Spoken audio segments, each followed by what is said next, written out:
Today, in the midst of the armed conflict, Israeli soldiers continue to make progress through their tactical operations. Gaza is known to be surrounded by Israeli tank and infantry units. The Israeli army has ended its siege in Gaza and is now carrying out operations in the city center.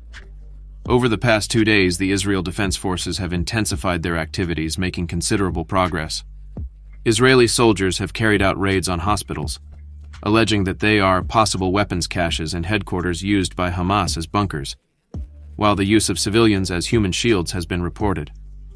Hamas has been limited in its ability to attack Israel for about a week due to the loss of high-ranking figures. The Israeli authorities took advantage of this weakness in Hamas to launch an extensive operation. Let's look at the details of this action. Recently, Daniel Hagar announced the advance towards the epicenter of the Gaza Strip.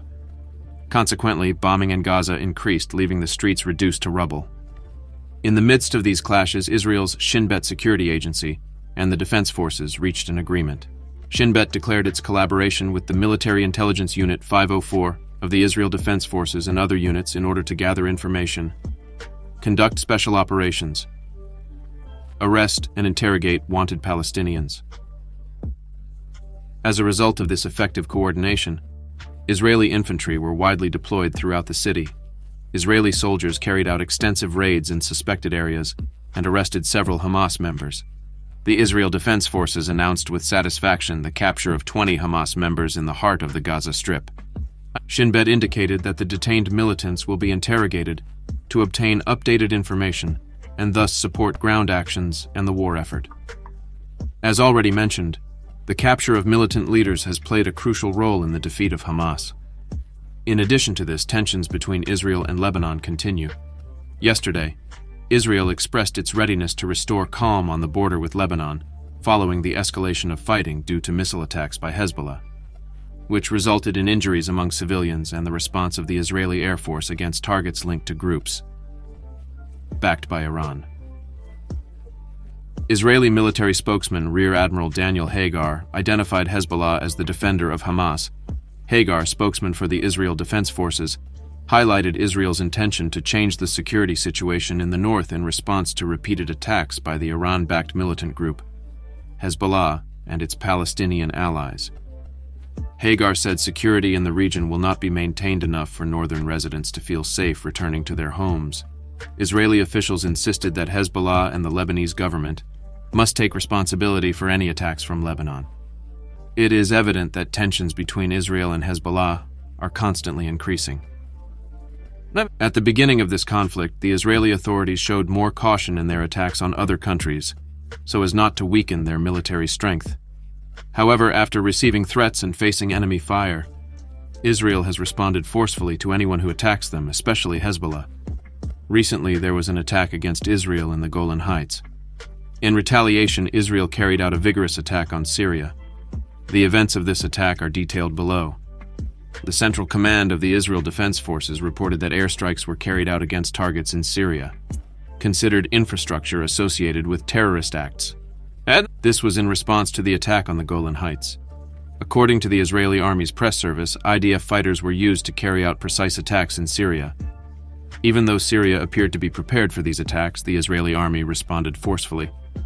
This event is part of the ongoing escalation of tensions in the region, although Israel did not have many alternatives due to frequent provocations from Syria. Last week, at least 2 drones were launched from Syria and entered Israeli airspace. In addition to the above, Israel issued a warning to Hezbollah, threatening to lay siege to Beirut and declare war on Lebanon. In a period of rising tensions between Israel and Hezbollah, the risk of regional conflict in the Middle East is increasing as deadly clashes continue on the Israel-Lebanon border. Both the Iranian-backed terrorist organization and Israeli forces have carried out repeated attacks on each other. Today, Israel's Defense Minister Yoav Gallant delivered a chilling message to Hezbollah leaders during a visit to troops in the north of the country. Gallant warned that the terrorist group was on the verge of making a serious mistake that could lead to the end of Beirut. The bombing tactic used in Gaza could be applied to the Lebanese capital, Gallant warned. Addressing Lebanese citizens, he expressed, "I see that the citizens of Gaza are already surrendering with white flags and heading south. Hezbollah is pushing Lebanon towards possible war and making mistakes. If he makes such mistakes, it will be the Lebanese citizens who will pay the price, we know." how to act in Beirut just as we acted in Gaza. Gallant added that the Israeli Air Force is using less than a tenth of its capacity in the Gaza Strip. Our pilots are ready with the aircraft pointing north. We have sufficient tasks in the south, but the Air Force is alert to the north and has resources available. Israel has already eliminated 78 Hezbollah fighters in border clashes. Furthermore, Iran's Foreign Minister Hossein Amir-Abdollahian stated that a broader regional escalation of the conflict was inevitable. Meanwhile, the militant group's leader, Syed Hassan Nasrallah, announced the acquisition of new upgraded weapons, including a missile with a heavier warhead. Nasrallah told his followers, "The occupation is turning its attention to Lebanon. Following its deliberate crimes and cruelties in Gaza, the occupation is making another mistake, and all its objectives will fail." Meanwhile, the pressure on Benjamin Netanyahu continues to grow. He has made it clear that he will maintain a firm stance to the world if necessary to defeat Hamas.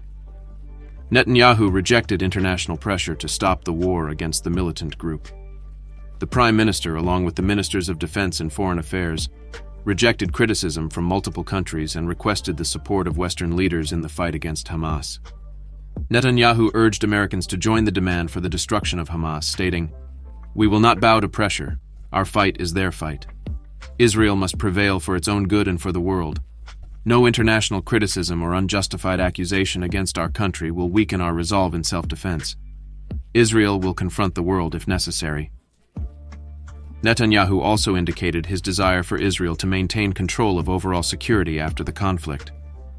There will be no Hamas presence, nor will there be a civil authority to teach their children to hate Israel, to murder Israelis and destroy the state of Israel.